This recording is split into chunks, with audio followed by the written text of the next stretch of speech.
MLAs కమ్మా దాన్ని ఎంపికలు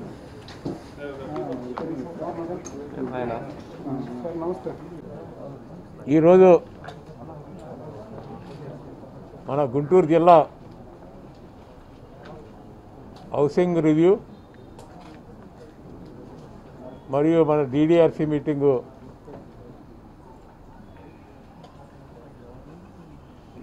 పెట్టి ఈరోజు ఇటు వ్యవసాయం ఇటు ఆరోగ్యంలో కోవిడ్ అలాగే NREGS కానీ సెక్రటరియట్ బిల్డింగ్స్ కానీ ఈ డ్రైనేజ్ కానీ అన్నీ కూడా సభ్యులందరూ కూడా చర్చించడం జరిగింది. అలాగే రేపు 1వ తారీఖు 3వ తారీఖు 4వ తారీఖు జరగబోయే శంకుస్థాపన కార్యక్రమంలో అందరూ కూడా పాల్గొవాలని అందరికీ కూడా సభ్యులందరికీ అధికారులకు చెప్పడం జరిగింది. మనం ఎప్పటికప్పుడు ప్రతి 2 నెలలకి కూడా ఈ DDRC మీటింగ్ పెట్టి అలాగే మనకి అగ్రికల్చర్ అడ్వైజరీ బోర్డు మీటింగు అలాగే ఇరిగేషన్ అడ్వైజరీ బోర్డు మీటింగు కూడా మనం రెగ్యులర్గా నడుపుకుంటూ ఈ సెకండ్ వేవ్ కూడా కోవిడ్ని మనం ఏప్రిల్ 1వ తారీఖులో మనం మీటింగ్ పెట్టి ఈ 2వ వేవ్ స్టార్ట్ అవ్వకముందే ఏం చేయాలని డిస్కస్ చేసి అధికారులకి దిశానిర్దేశం చేయడం జరిగింది.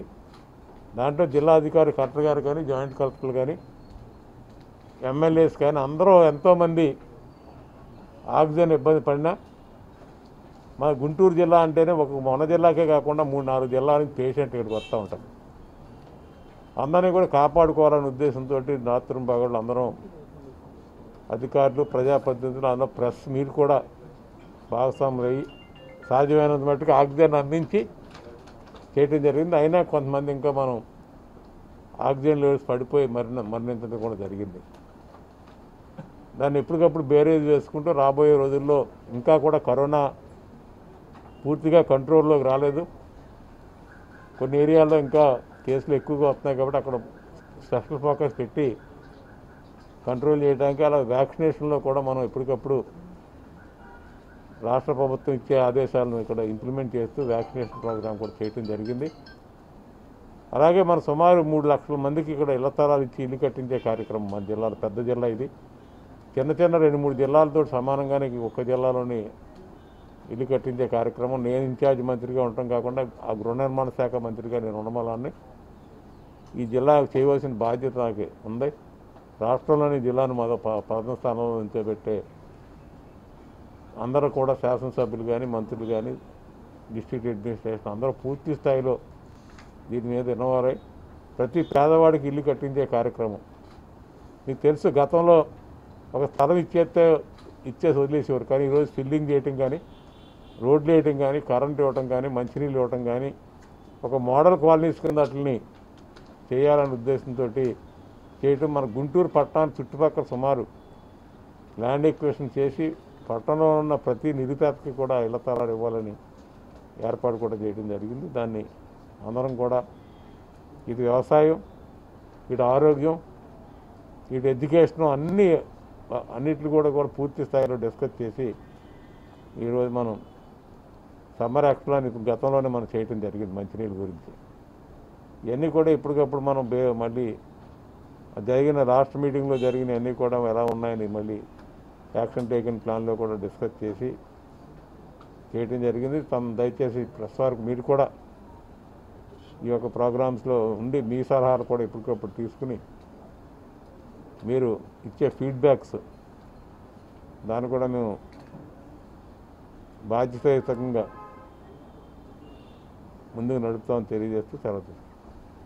అక్కడ పట్టిసే అమౌంట్ కాబట్టి అది ఎంత తొందరగా ఉంటే అంత తొందరగా పంపేస్తాను ఇక్కడికి. అంటే ఇక కొంచెం రాలేదు ఫ్లడ్, ఇప్పుడే మొన్నే స్టార్ట్ అయింది. ఇప్పుడే మన స్పిల్వే లెవెల్కి వచ్చింది, రాగానే కొంచెం 14 ఫీట్లు రాగానే పంపించేస్తాం.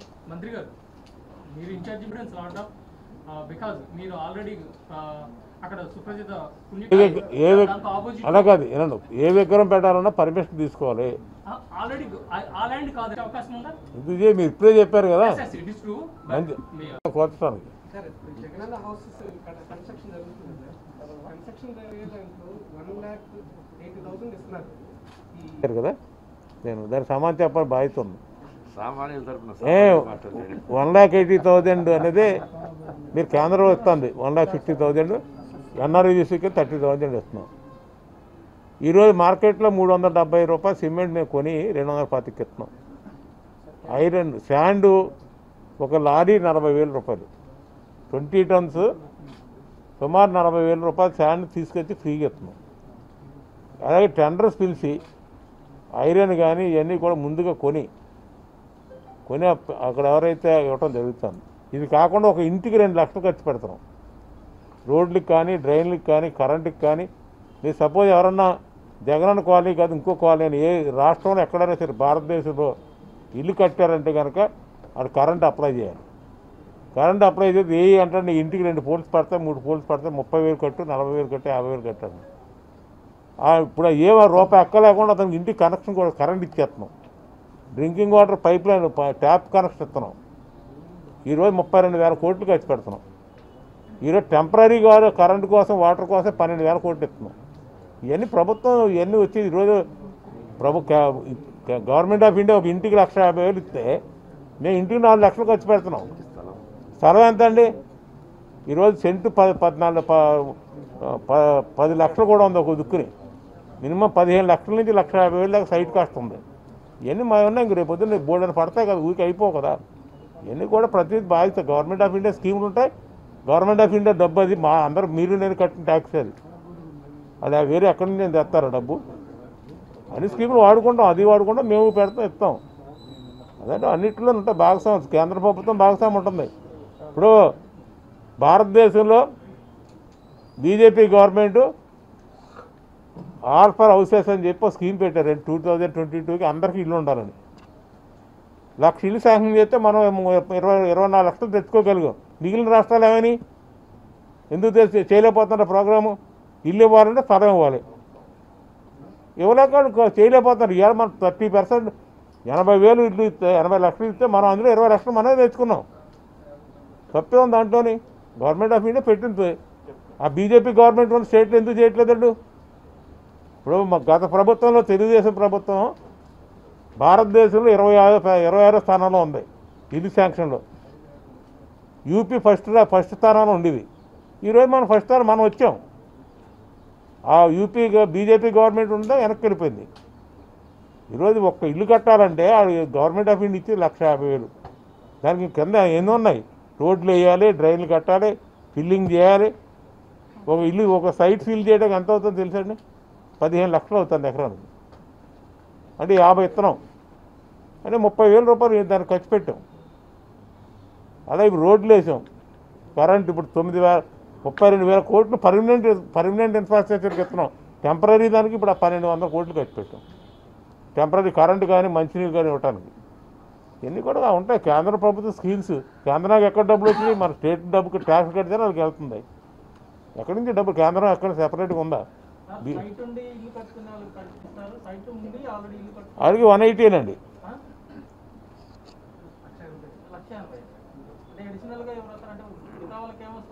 అంటే వాళ్ళకి పక్కన ఎగ్జిస్టింగ్ కరెంట్ ఉంటుంది, ఆల్రెడీ పాత ఇల్లు ఉంటుంది, ఇంటి కనెక్షన్ ఉంటుంది, వాటర్ కనెక్షన్ ఉంటుంది.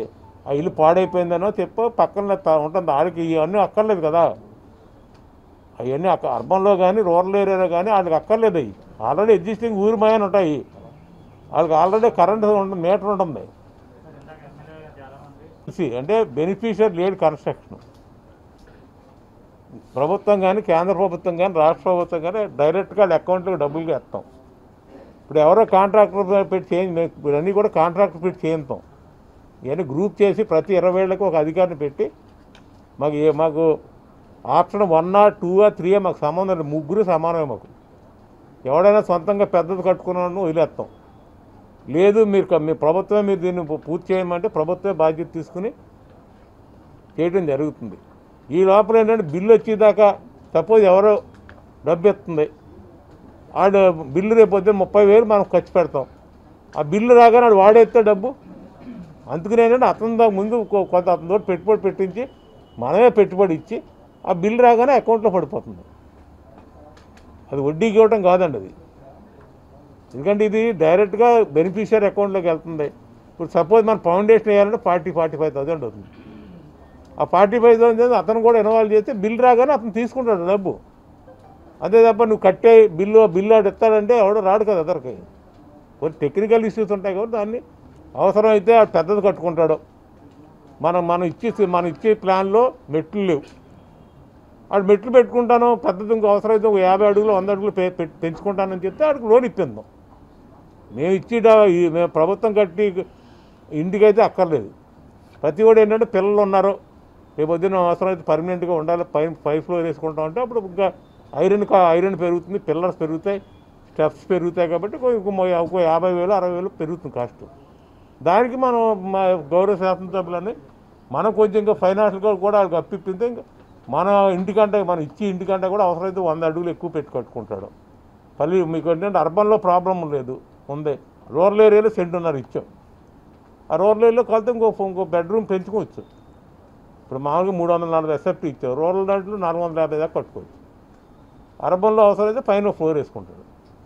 దానికి అవసరమైన చూసి ప్రతి కూడా ఆప్షన్ ఇవ్వడం, మీరు బాగా కట్టుకుని కూడా చెప్పండి, ప్రభుత్వమే బాధ్యతగా తీసుకుంది. ఆ రోజు మా ముఖ్యమంత్రి గారు సభల్లో చెప్పారు, ప్రభుత్వమే ఎవరైతే కట్టుకోలేరన్నారో వాళ్ళందరూ ప్రభుత్వమే కట్టిస్తామని. ఆ మాటకి ఈ రోజుకి కూడా మీకు మా డిపార్ట్మెంట్ కానీ ప్రభుత్వం కానీ కట్టుబడి ఉంది.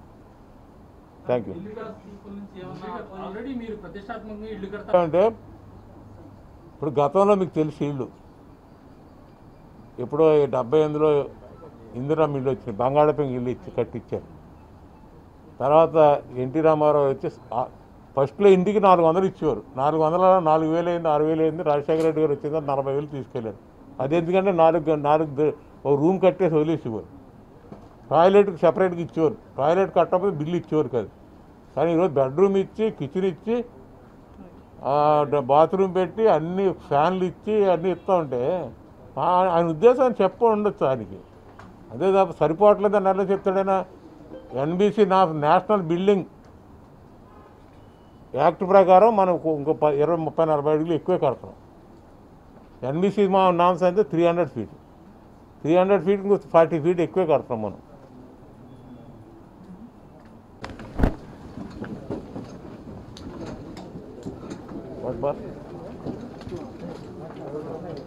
మనం 4వ తారీఖు పొద్దున్న మన దగ్గర పెట్టుకుని తర్వాత సర్దార్ గారు వస్తుంది.